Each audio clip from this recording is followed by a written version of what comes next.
Your hand is already moving before you decide to move it. You feel a small itch in your chest, a flicker of nothing, and your thumb finds the phone before your mind even names what it's looking for. You unlock it. You scroll. Nothing's there. You lock it again. 30 seconds later, you do it again. You've called this a bad habit, a distraction, a flaw in your willpower. But the real answer is far stranger. That twitch in your hand is not new. It is not modern. It is not even human. Not really. Not at its root. It is older than language, older than fire, older than the first tools your ancestors ever picked up off the ground. What you're feeling when you reach for your phone is a survival circuit built over millions of years, firing exactly the way it was designed to fire. The phone didn't create the urge. It just found the oldest button in your brain and started pressing it over and over, 40, 60, 100 times a day. To understand why, you have to go back. Not centuries, not even millennia. You have to go back to the savannah. Picture your ancestor, a few 100,000 years ago, standing at the edge of tall grass. The wind shifts. A branch cracks somewhere behind her. She doesn't know what made the sound. Could be wind, could be nothing, could be a leopard.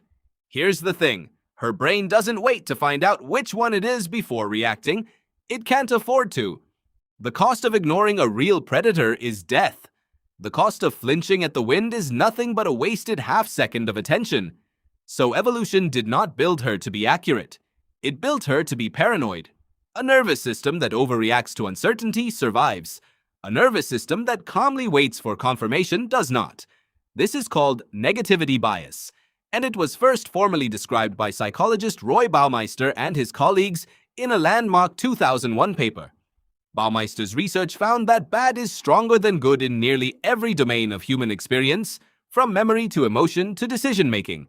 Bad news sticks, threats demand attention, uncertainty is treated by default as danger until proven otherwise.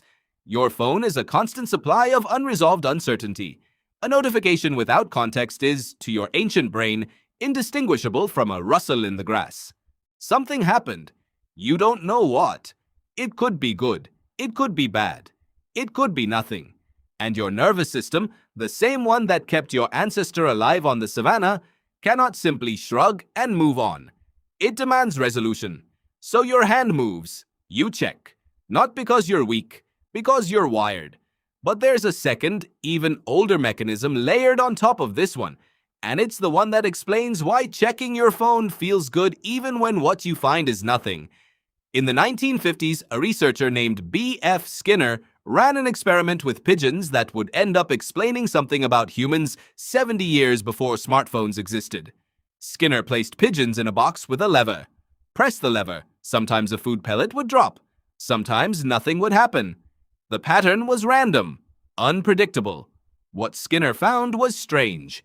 Pigeons given a reward every single time they pressed the lever eventually stopped pressing it as often. They learned the pattern, got what they expected, and lost urgency. But pigeons given a reward only some of the time, on an unpredictable schedule, pressed the lever obsessively, compulsively.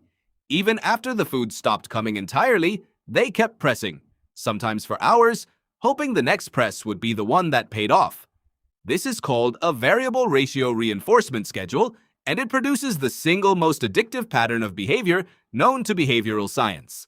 More addictive than constant reward, more addictive than guaranteed punishment. Uncertainty itself becomes the hook.